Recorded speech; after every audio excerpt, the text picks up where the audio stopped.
আসসালামু আলাইকুম ওরহমতুল্লাহি ওবরাকাতু। সবার উদ্দেশ্যে একটা কথা বলতেছি আমার অভিজ্ঞতা থেকে। সো আমি প্রথমেই বলব যে আপনাদের জীবনের সবচেয়ে বড় সিদ্ধান্তটা অন্ততপক্ষে আপনারা নিজেরা নিবেন না। কারণ নিজেরা না নিয়ে আপনাদের বাবা-মার উপরে ডিপেন্ড করবেন, আর বাবা-মার উপরে ছেড়ে দিবেন আপনার জীবনের সঠিক সিদ্ধান্তটা নেওয়ার জন্য। আর আপনার জীবনসঙ্গিনী বাঁচার জন্য আপনারা আপনাদের বাবা-মাকে সিলেক্ট করবেন। কারণ কোনো বাবা-মাই চায় না যে তার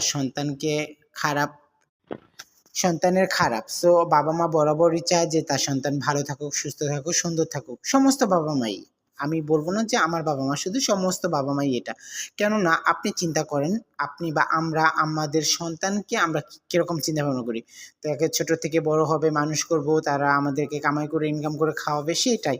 তো আমাদের বাবা-মাও সেম সেটাই করে। সো আমি এটাই বলব যে কখনো জীবনের সবচেয়ে বড় সিদ্ধান্তটা বাবা-মার অমতে অবশ্যই করবেন না। সেটা আমি আমার অভিজ্ঞতা থেকে বলতেছি।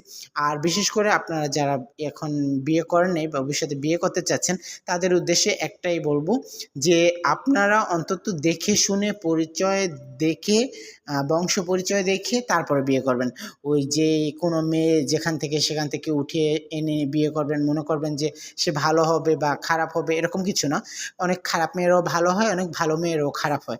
সো যেটা করবেন ভেবেচিন্তে, দেখে শুনে, জেনে শুনে তারপরে করবেন। ভালো থাকবেন, সুস্থ থাকবেন। আল্লাহ হাফেজ।